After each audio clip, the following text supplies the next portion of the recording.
I don't think I can ask a question. Okay. Welcome everybody to Green Apple Books on the Park.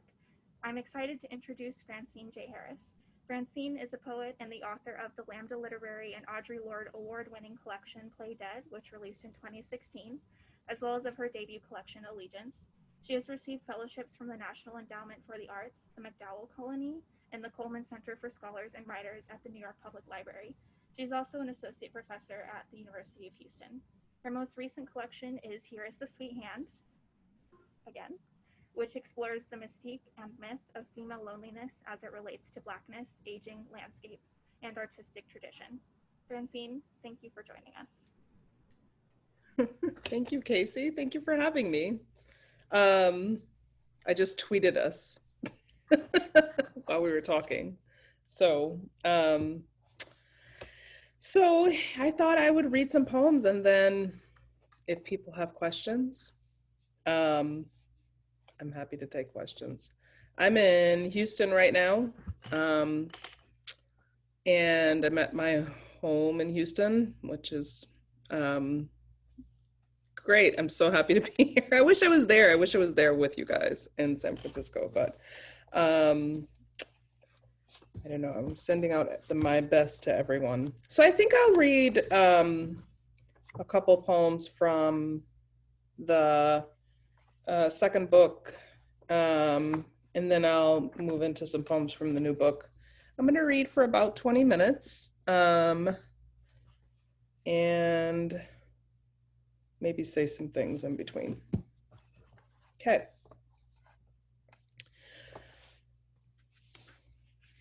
Where you could sit up straight. I have walked with half a skull, and I have walked with a blanched shell. I have walked legs split hungry, and I have walked too old, and my body bones around the middle, and I sling open one eye to the white whale of you, blowing up spittle and gorge and chunks of barnacle hunkered between two ankles where I have inched close to a dribble, a crawl, a hunkering over like a fat black man, white chested, carrying the fragile egg of us over weighted ice. I have walked on thick toes and you never said a word. I have walked, hands out of gloves, I have walked, dragged sled with you slumped over in it, and we have fallen on the ice. We have fallen with our glass bottles of milk and boiled water and our hands cut up. I have walked carrying roof siding and wool bedding and fat, and I have walked carrying nails between fingers, and I have walked with wood and enough ocean floor to build you small rooms where you could sit up straight. I have walked and you have watched me go, and you have watched me go and said nothing, and you have said nothing and sat still, great egg.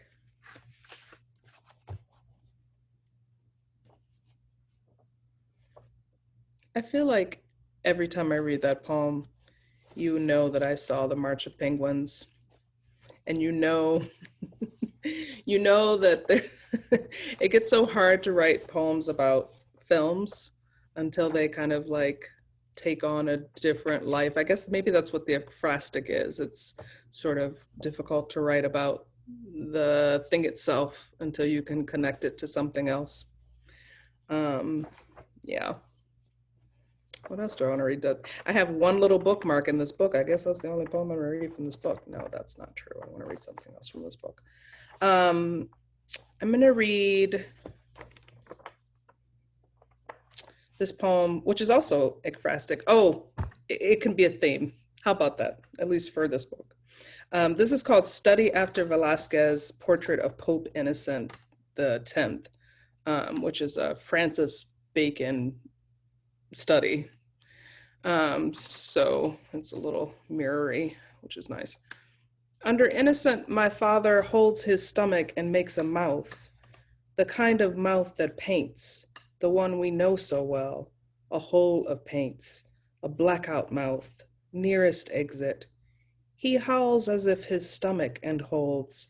I never say it's the mouth, a blown out bulb to fix or live in, a fallen pivot, more machine in its hook, a white seed, teeth missing. Everywhere electricity is shutting down and closing over his private parts. He wants to collapse. He has a pig face atop his own decorticator. It's the mouth as he skins and drains. Of course I know and he knows I know, but we both pretend. He is ugly when he makes this mouth. Gums poked out, dilation, the floor, the cold. Fingers knuckling so when he sees me, the painter drags his posture like a watery skin. He shred to bone. Frame by frame, it would be no match.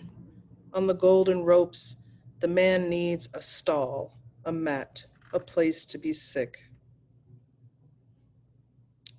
Low visibility. You want what runs out through a low visibility. I want to be burned off by the sun.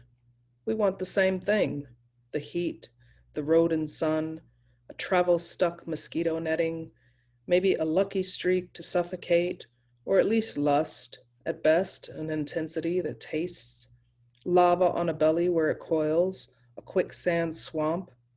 We want what rains from fullness, what condensates, so light breaks and the rays are stuck in a mist, clouded over and wrecked.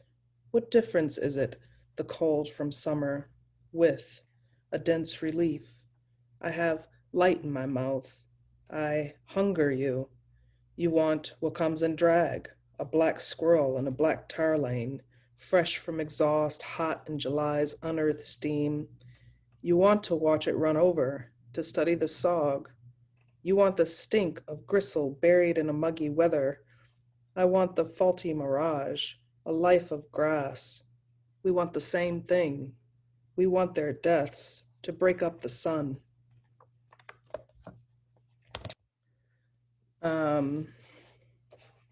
Okay, so I'll read a few poems from that was from Play Dead. It looks a little beat up, but that's my copy. It's my second book. So I'll read a few poems from this book. And I think I'm gonna try to read some poems that I don't normally read because that feels like an ethical thing to do. I am gonna though, after watching, is it possible to have watched the debate last night? I don't know if it's possible.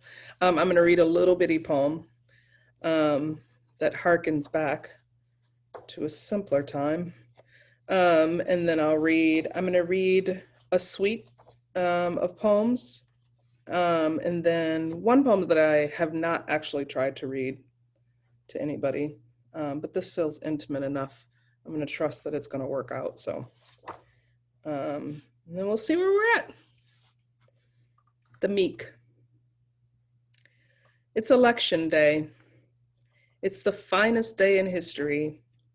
The air is crisp and the tone is full of hope. My party is weighing in early.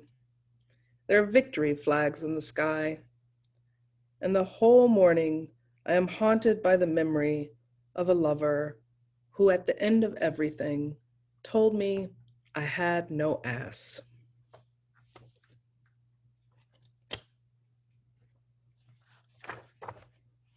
Okay. So I wrote a suite of poems for this book. They're all after classical compositions. There's a little bit of French in here, and I am not fluent in French. I tried it once, so you'll have to forgive me for my terrible pronunciation. I know if you speak French, you're over there judging, but that's okay. I know how you are. So I'll read these. There's 4 poems. They're all relatively short. Sonata in F minor, K183, Allegro. And this is a Scarlatti composition. The one that I'm thinking of is by Daria Vandenbergen. Car tires rush through and announce the rain. You can hear the shuffling of someone's street sweeping in the street. The insistent men outside stingrays, the cutoff lull of ambulance testing siren, the women who step in the street and yell to anyone they loved once. And it sounds like prelude. If Scarlatti hadn't moved to Madrid, would he have moved The notes diatonically as the rain falls up a roof, ascends the scaffolding. It's impossible to read the street without seeing Mrs. Hedges on mine, leaning from a window on the ground level of my building, peering out under her red bandana, considering me as I lean my body over the rail and watch the men dressed black and in gray. I tell a man to stop peeing on my car. And when he turns around, he is not surprised. He says he isn't peeing, he is counting his money.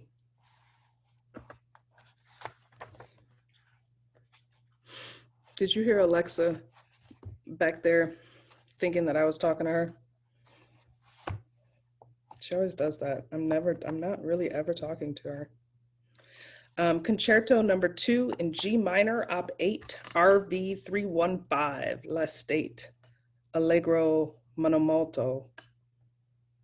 I guess that's in Italian, which I'm also terrible at. This is a Vivaldi, and the composer, the musician is Danielle Orlando. Underneath generators, if you tune it out, it becomes its own vow of suboral buzz. Something is generating, something lit and moving low to the ground. A hush and festival, night, and how the bus rose the street over stoplights, picking up speed. It rounds nothing. No men out tonight, no crickets even. If winter is suffering a heat on all the snow melted and slick ice quickly black has slipped off into greasy gutters and dried, though at midnight the orchestra loses it, breaks out its trap shell, its lounge doors, its shivering cymbals, and howls a lost dog into the steady drop night, where beneath the window the squash leaves are still fat and yellowing, a sign of dormant or disaster. Why night baptizes every utterance. Quickly black and restless children are always out now of earshot. The red priest of Venice is bowing so lightly, you have to listen at full volume. And when the men bellow suddenly into half-empty streets at night, it wakes everyone at once.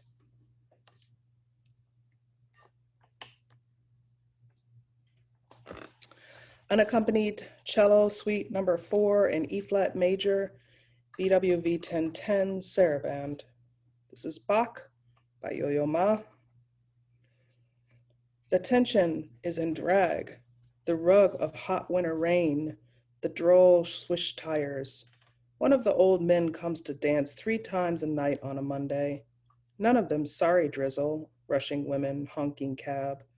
The ones pass who speak sometimes. The woman who brings her dog, the dog hushed. When Carolina studied no violin and made no airs, who stood beneath her brother's window, knockless, wet like mad white raven, little doused blue blackbirds, little soggy clogs of fog harbinger? Who scuttled open her womb to check for eggs, for ripe fallopian, for rich blood? The hollow sound of his fingers, someone's fingers, low tread running over wet ground, the silk ribbon bobbing, the arrogant breed. And the last one is Morceau de Fantaisie, Op 3, number 2, Prelude in C sharp minor. This is Rachmaninoff, performed by Claire Huanchi. All these years later, the woman in front of Stingrays is still calling the same man faggot for what he'd done with her son. And for 20 minutes, she says, "Fuck you, I'm out." In Prelude, each descent is a final way, a story at several endings. Beneath the note, she says, "Let's go," which suggests a son. When loneliness strikes, I remember we were so night-wrapped our groins felt earth, our mouths felt mated. No one could tell which was beneath, which dark settling to a final third, dawn, a movement, arms and touch to climb from. And there it was. I cannot hear her son say a word. He could be a child. He could be a grown man. The man she screams is gone. The stars are out.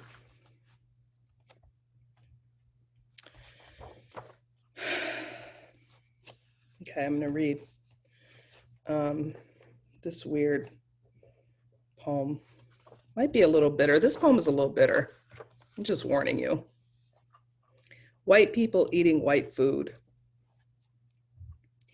You have not gone up against the plaster wall with real plastic forks lately, or ruined much dental work with the metal studs hanging too fat and too quick from your bleached Hanes, or let the overturn of your cock pus. You lie in white sheets eating boxed potatoes from a section paper plate, watching reality's skinny Texan as he speed eats gummy worms and slinkies on commercial break in a frame ad, then back to themed water parks with slip tubulature like jellied condoms, like sweet shower liners, such that the gaunt contestant stuffs rough napkins inside his cheeks to keep. This is that kind of room. It sounds like pink air conditioning, such as the sort is worn out. Who has white fun anymore? Pink fiberglass insufflation. When girls ring the downward door, you binge on their teeth, sucking and hollering, fuck, come. You complain of night terrors. It's such faint panic, such wicker bastic frantic while the sound of Amazon's stick gets lost in the powdery mattress, pads like a Utah runway, buffering white plains. You have large salt bags bloating, a pillow between your legs, and a plated grin, which burrows with its white mint digs, eyes like peeled white carrot, in each window white mayfly, dead infest, stuck to the top of your lip until it spits.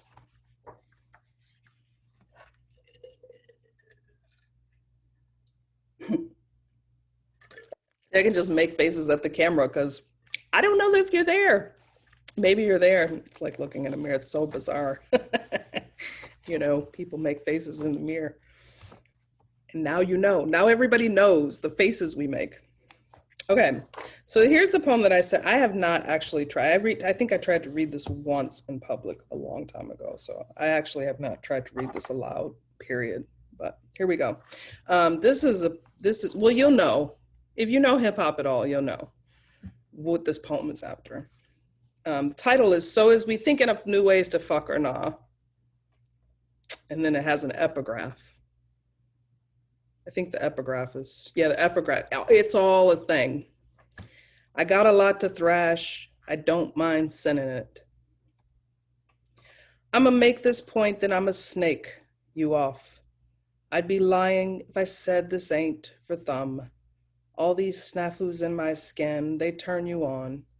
It's a lot of grope, and mist unwraps the shit I'm on. Heard you hot, the type that you take bone to hog. Is we queening when we need this done as song. I ain't lending ass for nothing. Wanna see the drug I'm on. I'ma cock this throttle. You could give me rain for God.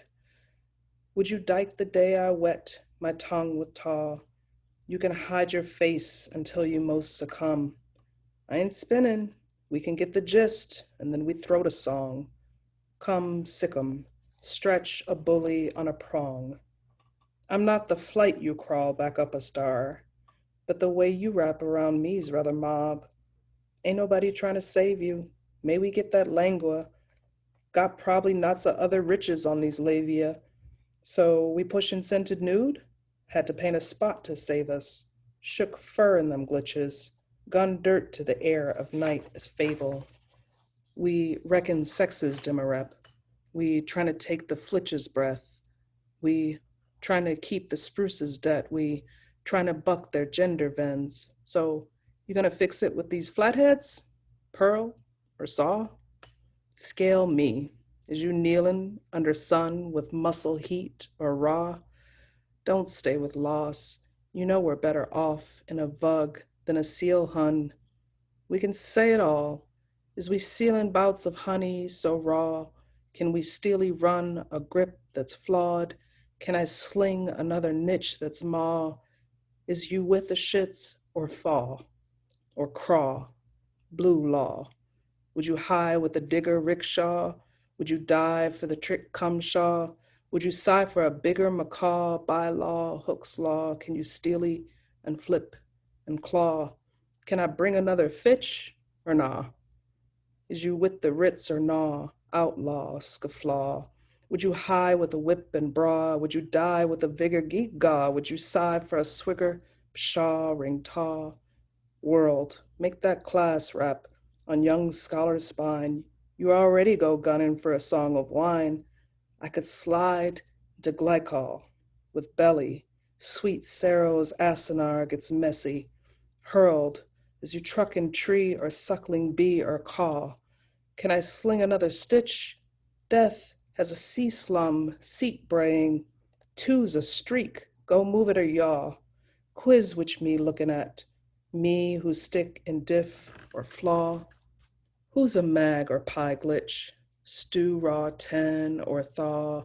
The way to do, plot a side dish, skew fall in and crawl. You wanna make these eggs cheesy with them grits or nah? Then blue woo it right back on this script and voila, ta-da, ooh-la. Came out pretty good. It's like cooking. I like to cook, y'all. I just throw a bunch of stuff into a pan and see if it works. I think I will read one more poem and little poem after a Charles Burnett film, since we're in a ekphrastic mode. This is called That Scene in Killer of Sheep when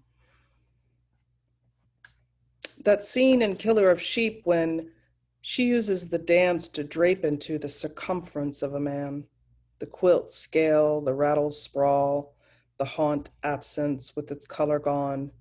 2, her limbs drag a revolve, the turn and a half it takes. It takes a woman's whole life, having watched our mothers want the peacock so bad, lament the parade, the plume and the flaunt. His coming down stairs in the morning, his pearl bead of sweat, with iridescence his jowl, as bitter earth ends, sore needle lifts, and the bird never seemed to take any grub she had to give. I'm gonna stop there. Thank you. Hi, Casey. Thank you for that reading. That was beautiful.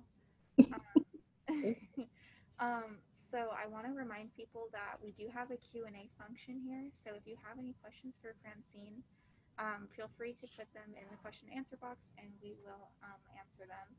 Um, in the meantime, I wanted to ask you a question.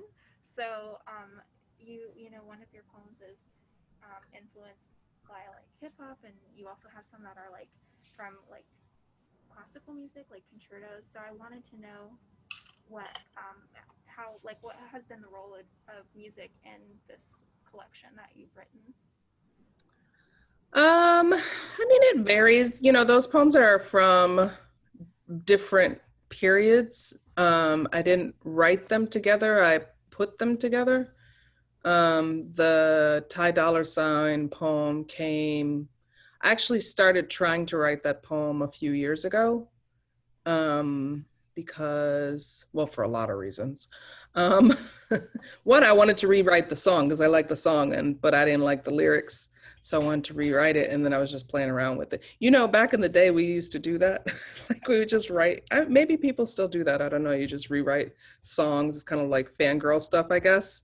But you make it like how you want it to be. So that's how that started, and then it kind of turned into a little bit of a serious endeavor for me, where I started trying to think about like a way to write something that this is gonna, well, I'll say it. I know it doesn't approach that, but what I was thinking is, how do you write something that could take the place of sense, I guess, and could exist in its own, like in a way where you might just do it the same way that we listen to hip hop. Like we listen to hip hop, and you know, if you talk to people about like how problematic like some things are in hip hop, you know, the heads like me were like, ah, I don't really listen. I can't. I just like, you know, you like the beat and you might even sing along, but you're not really processing the lyrics, because if you process the lyrics to certain songs, not everybody obviously, but certain people will like that song.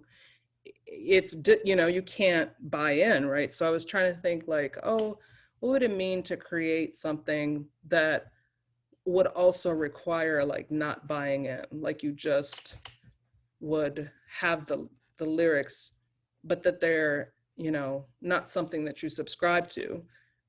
In this case, because it makes no sense, you know what I mean? Or it makes its own kind of sense that doesn't make sense, you know what I mean?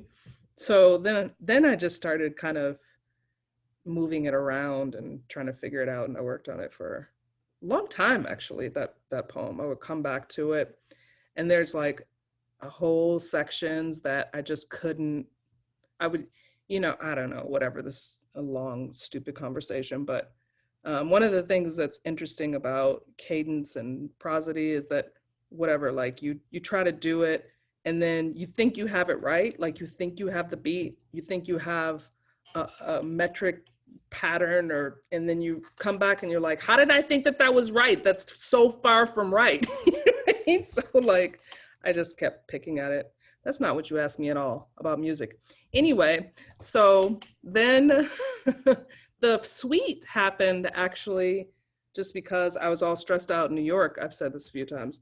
And classical music was calming my nerves, you know, and then I just wanted a few little poems about, I guess I wanted to like get out of New York with some New York poems that weren't specifically about New York. So that felt like a good end to that. You know, I felt kind of like a little tacky having a proper New York poem, you know, even though I was there for like a year, but I was just popping in and out. So I was like, oh, this seems like a nice way to um, capture like just the mood of whatever it was that was happening there without claiming something, if that makes sense.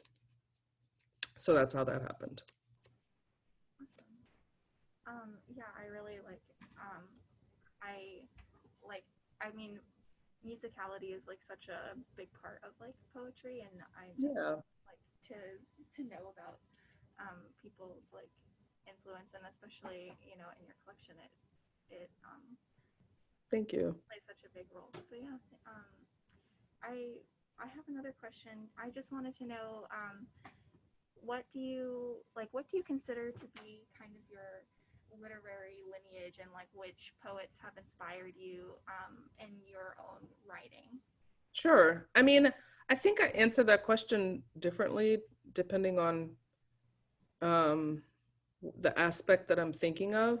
Um, I definitely grew up on Black poets, so the Black arts movement was a big deal for me. I mean, you know, I was of an age where contemporary poetry wasn't really dealt with in the classroom the way that it is now. I think, you know, we're so fortunate, I think, to, and I think a lot of this actually has to do with the fact that there are WITS programs, I think, are a big part of this, that have brought living writers into the classroom for middle and high school, you know, even elementary school kids. Um, and they're writers themselves, so they're sharing living writing, you know, alongside the classics, the canon, whatever. But when I was in school, every poet that we read was dead, except maybe, I think we might have read a little bit of Lucille Clifton, who was still, of course, living at the time, and maybe a little bit of Hayden. But we certainly weren't reading anybody that had just published a book that year. You know what I mean? Why was I answering that way? Oh, because because um, I remember in high school just feeling like I remember going to the school library, and there was a shelf like down on the floor, and it was like the black section of poetry, and it was like, you know, Amiri Baraka and Sonia Sanchez and Larry Neal. And I found this shelf and I was like, whoa. They were talking crazy. You know, like that was the first thing excited me about poetry, but it was kind of because I felt like, you know, I felt like I was in the adult bookstore. You know, so that was, I, you know, definitely grew up on that. As I started to get more into writing, um, I actually really loved a lot of fiction, like, you know, Baldwin, of course, and Toni Morrison was huge for me. Gail Jones was huge for me, um, just in terms of like changing how I write, and making me want to kind of participate, you know. Um, but I suppose, like, in the tradition of things, when you asked me, that was a good way of, like, what's my lineage? I think I am definitely in the Black arts movement, but also in the confessionalist and in the transcendentalist. Like, I see a lot of um, what kind of, you know, makes me care in Frost, you know, and what makes me like ragey and Plath, you know, like I like to bitch like Plath did. she was an she was so like just confrontational, you know. Her images are so confrontational. Like, that's, I like to be, you know, bratty like Plath. So yeah, I think that's, those are a couple of the, there's so many. I mean, we're all in the lineage of all of it, right? Like, even the stuff that I don't claim is the stuff that I read it and I was like, huh, well, that's interesting. I don't know if I don't know to say agree with it, but like, I don't know if I can, I don't know if I have a whole lot to say about that. You know what I mean? Which is, I think, how I felt about formalism when I was younger. Like, I don't know if I have a whole lot to say about that. But then that's always back there, right? You know? So anyway. Casey, don't ask me no questions because I take a long time to answer.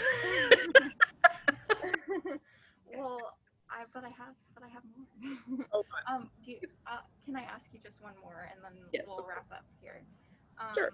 So okay, so you talk about how a lot of like authors, you know, you would grow up reading weren't like contemporary, but now there's